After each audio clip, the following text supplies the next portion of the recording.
now. Okay, and then before I begin, I just want to thank the leadership here in the Office of Attorney General, obviously Bryn and Patricia, and then all the incredible support from our grant staff, but also our Attorney General, General Platkin, for his incredible leadership in making this one of his core priorities, and in being an incredible advocate both in his time prior to coming to the Office of Attorney General when he was with the Governor's Office, and helped secure the funding for this HVIP program back then, and is now really creating the infrastructure and the groundwork for us to take off. And then obviously Governor Murphy as well for his incredible support. So, okay, what we're going to do is I'm going to start with this presentation. The presentation is not going to be a complete rundown of the entire, oops, that's the wrong presentation. Give me one sec. Having a little bit of, it's one of those tech days. All right, hold on. Okay, it's not going to, and again, geez, I am sorry. This is like, this is one for the Zoom ages. So, okay, I think at the issue, I see what the issue is. All right, so wrong title. So this is not going to be a complete presentation of what is in the NOAF and what is in the program guidelines. So everyone really needs to become very familiar with that. I can tell you typically a lot of the questions that come up over the course of this probably can be ascertained by reading the program documents. Obviously, feel free to ask questions. Some of the answers are going to be, we're just referring you to those documents. So again, this is not a complete rendering of all that. The content here is comes from the NOAF and is consistent with it. But what we did is, as Patricia mentioned, there are a few things that we want to highlight. We want to highlight some program changes that we've made since the last time around.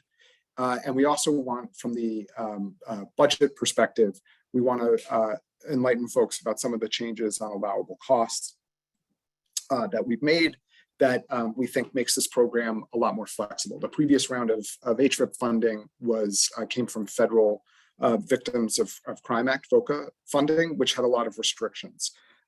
With the use of the federal ARP funding, we don't have those same restrictions. And so we're able to allow our grantees to create a much more flexible programming that would help them meet their participants' needs. So with that, I think we just covered that. It doesn't cover all aspects of the NOAF application. Our goal here is really just to help you all write an application that clearly explains your proposal, and really to understand some of the concepts that and which are some of the differences from our last time around. Okay, so important dates. We've got last week, October 26th, the NOAF was released, and I apologize, this is CBVI applications. December 9th is when the HVIP applications are due, not CBVI. I'm just going to quickly change that because deadlines are real important. So, okay. So the HVIP applications are due December 9th. There are no extensions, and the award notifications will be January 10th, 2023.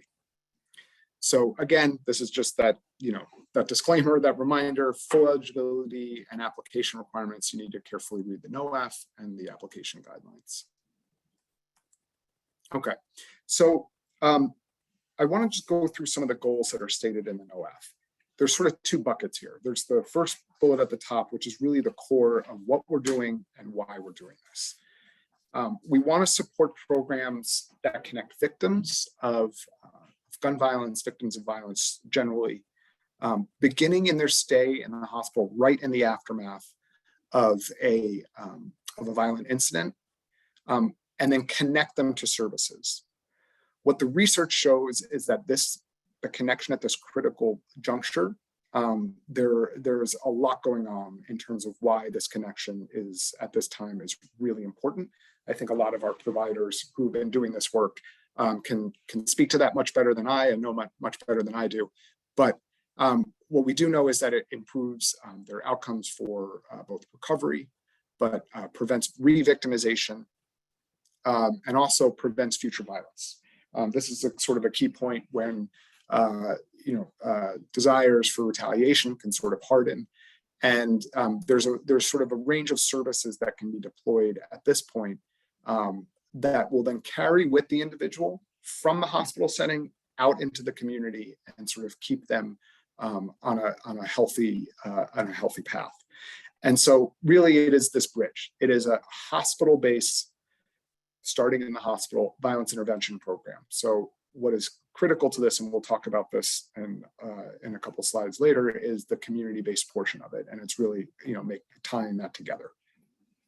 So that's the sort of programmatic first high point. The last three bullets here are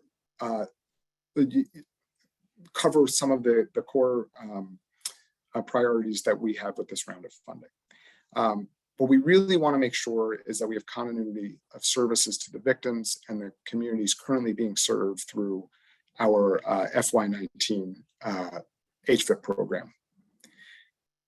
This is important because we want to continue building the infrastructure of these programs in our communities.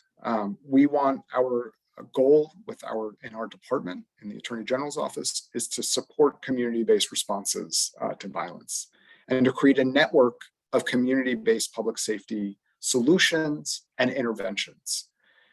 Organizations need the funding to do this.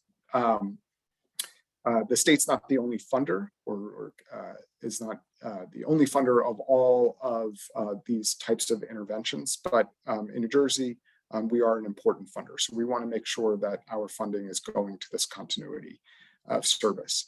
And that really is about the communities being served. And it supports building the infrastructure so that communities know that this is the kind of process, the kind of service that they can trust and come to know, and that trust is a real critical part. So a couple of points on some of the requirements here. So we have our project period, and we'll come back to a couple other elements that were built off of the concepts on the previous slide. So the project period begins on January 1, 2023, unless. The unless is for current HVIP awardees. So if the applicant is an entity that currently has an HVIP award, their start date would be retroactive to the day that their current HVIP grant ends.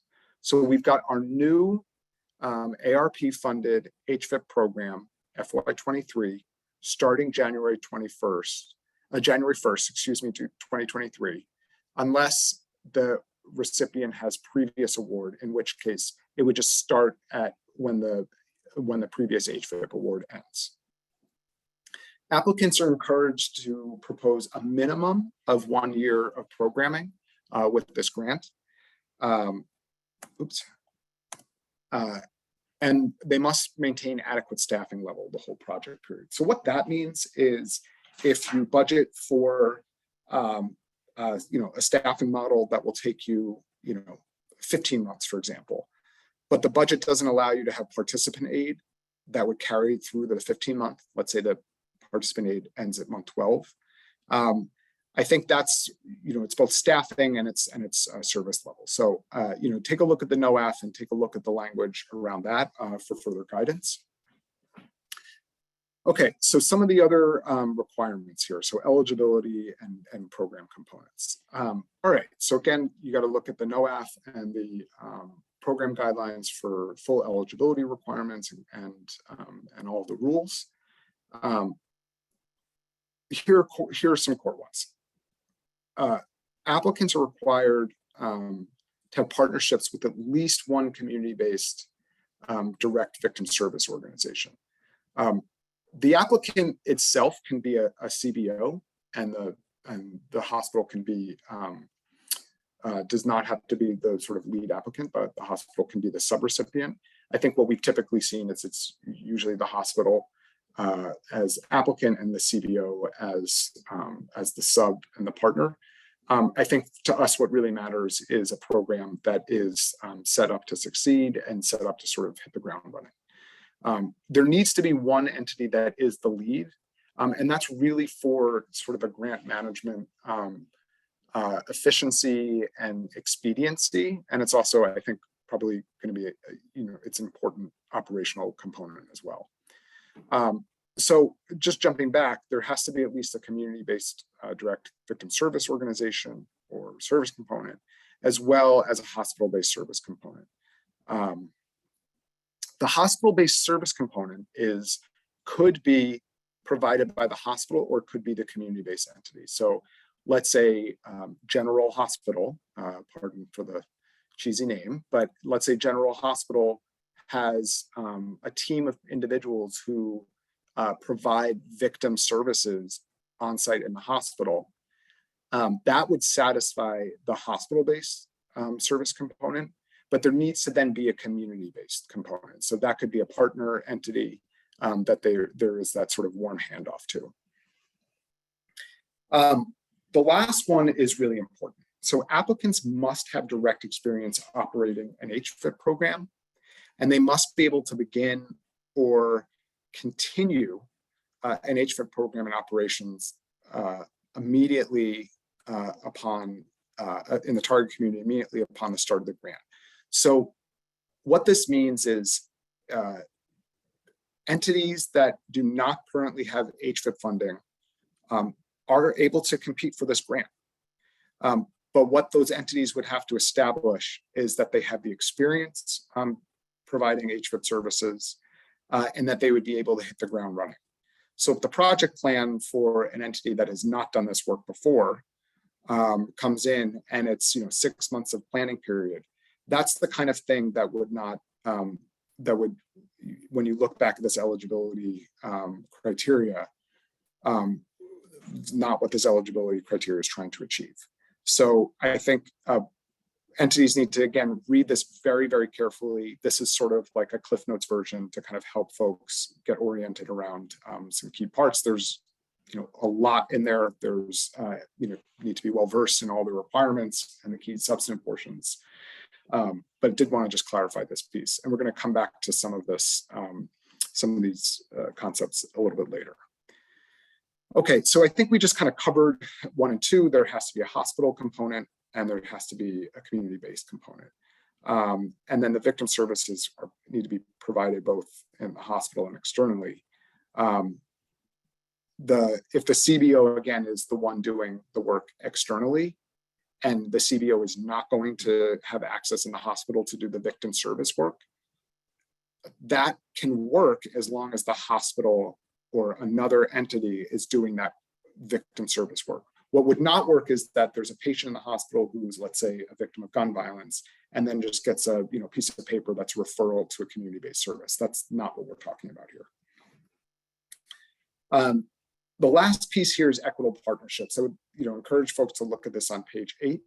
I think when we talk about hospitals and community-based grassroots organizations, I think we're looking at different levels of I don't want to say just experience, but capacity and funding. And I think what is very important for us is to make sure that the community-based and the grassroots services components are being adequately funded and are being treated equitably from a funding perspective. So I would take a look at page 8. Okay, so priority areas. There are 4 priority areas. I'm going to cover those on the next slide. They're intended to sort of emphasize and help us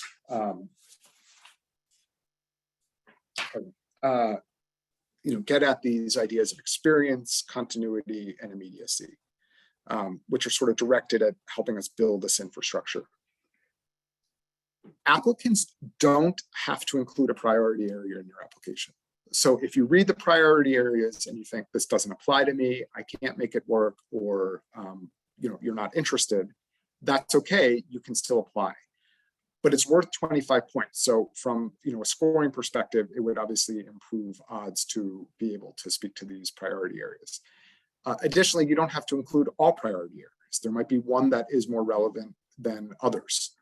It could be 2 of the 3 or 3 of the 3 or 4 of the 4. So that's really up to the applicants to sort of, go through, understand what applies and to them, and make that choice. So here we have our priority areas. So priority area 1, I think what distinguishes this from the others is that there's experience and I would say expertise is important in New Jersey specifically.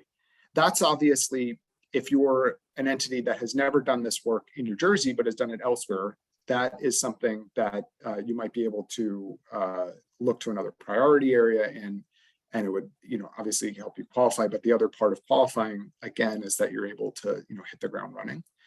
But the experience in New Jersey is important because we're a New Jersey-based program, and we want to see all of the systems and relationships and network building that happen both among organizations, between organizations, but also with our participants and understanding their needs. This is a priority to be able to do it well, not just anywhere, but to do it well in Jersey. Priority area 2, this is experience serving the target population through an HVIP program. So the target population is sort of the focus of this one, that there is, like perhaps you have done different, you've served a general population before, but you're targeting a very specific, subset of victims within the hospital. Well, it's really showing the experience serving that population. Priority area 3, this one really focuses on, a track record of success in achieving these objectives and demonstrating measurable outcomes from your past projects. Priority area 4 is, emphasizes capacity building that really builds the expertise and deepens the knowledge of staff. And that's versus, the capacity building that has to happen from a entity that's starting from scratch. So it's, reinforcing and strengthening an existing HVIP program. That's a priority because, again, what we're trying to build is a system and an infrastructure for these types of services so that they become a fixture of our public safety response and approach in New Jersey.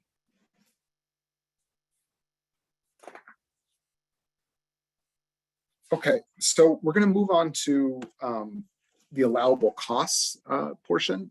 I should just let folks know we're probably not going to go the whole hour. This is a somewhat shorter webinar for folks who are on the CBBI, but we will have a little bit of time to discuss the next slide. So for allowable costs, again, you need to look at the HVIP program guidelines. There is a lot there. You should become familiar with it. For those who have looked at, applied, or had a previous HVIP program under our old funding stream, there are quite a number of changes in here. The changes, as I think I may have mentioned, are all in the direction of providing more flexibility and more ability to our grantees to provide services to their participants. So one key is 25% of costs will be provided upfront to successful grantees. This is obviously very important for especially for grassroots organizations for whom startup costs can be potentially prohibitive. Participant aid. There is a lot here in the guidelines on that. It's quite a bit expanded. There are some additional sections on gift cards. We had gotten a lot of feedback from our prior providers on that. The key part of the participant aid is that it's necessary to support individuals over the course of the program.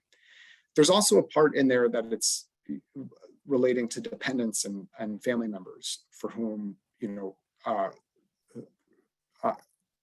who depend on the participant.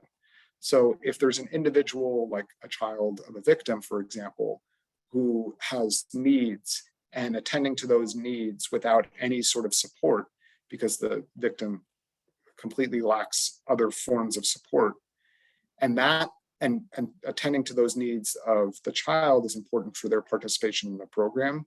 There is some allowance for that. So again, you need to read the program guidelines very carefully, but that is something that we recognize to be a part, potentially a part of the participant's journey and their healing path. So take a look. Also, there's some provisions on expenditures around housing. Okay, so wellness is another point that came up in feedback from other grant programs and from this program. And it's really focused on the staff that is doing this incredibly hard, incredibly challenging work that can be, emotionally and physically draining and quite taxing. So what we recognize is that there's a need to support your frontline staff who may experience vicarious trauma in doing this work on a daily basis. Many of them may even have their own histories of victimization and violence. So the provisions there are intended to be able to support your staff. For the justice involved population, this last provision is, again, it's something that arose in one of our other programs. It's a key to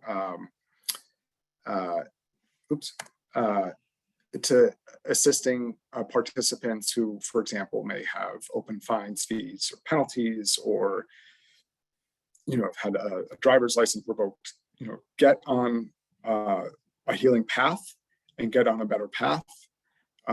And what we know is that the things that happen when you lack these types of financial barriers and practical barriers in life is that it allows the sort of protective factors that people need, like getting access to employment, to flourish, and then puts them in a better position in life. So take a look. There's a lot in there. As Patricia said, we can't cover everything in our first or even in our second go. What we do try is to listen to our grantees and to our stakeholders and take the feedback and really sort of break it down on a technical level so that we are responsive and that we are able to empower our providers to go forth and do their important work, right? We are the stewards of the money. And I think we come at that with humility. We want to listen to what folks need and want, and we want to be responsive to that. And we do that where we can. Okay, so we're about to close. So I would just give everyone, a minute or two to start writing down some questions and popping it in the Q&A. I don't think we're going to be able to cover many of them in an answer portion, but I'll just leave this open for a couple minutes for folks to do that before I close the webinar. I'll give you, a heads up before I do so. If you do have any questions or concerns that you're not addressing through the Q&A button, you can contact our Grant Operations Office. The number is 609-376-2445, 609-376-2445. And that's for questions or concerns. So, okay, with that, I am going to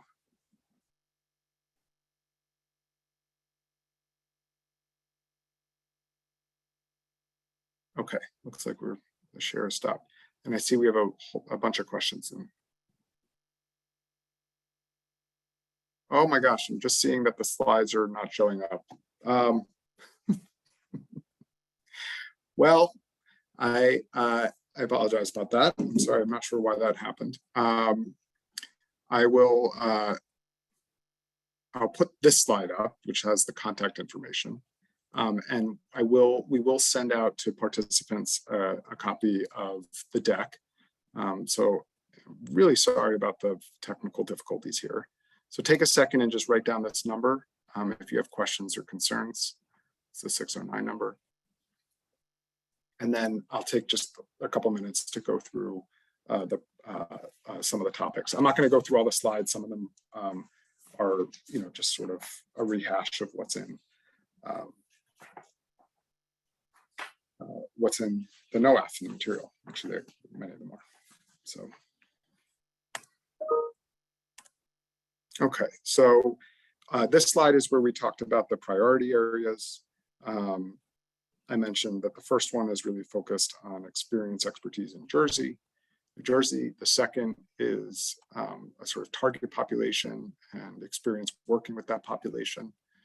The third area is success in previous efforts with HVIP, achieving objectives and measurable outcomes. And the priority area number 4 really relates to capacity building around staff, deepening expertise and knowledge. And then let me just see if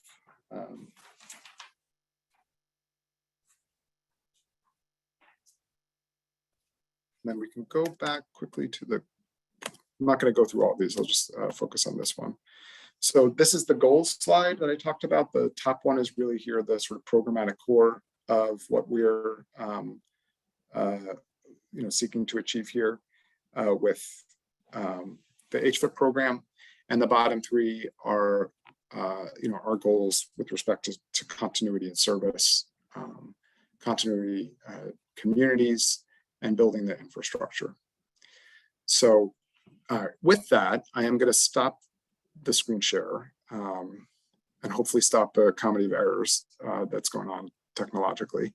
And I'm going to give folks, I'm going to leave the webinar open for a couple of minutes, and we will respond. I'll capture all the questions and we'll be able to respond to all of you in a Q&A slide. Again, really sorry about that. I see most of the questions are about the slides. So hopefully that'll be cleared up in the Q&A. And I just want to thank everyone for your time in coming and joining us today. I know that this is a busy season. There's a lot going on. And I wish everyone the best of luck. So I'm going to leave this open till about 3:45, and then I'll close it. So just you can feel free to put your questions in there, and then we will get back to everyone and provide a copy of the deck as well. Okay, thank you.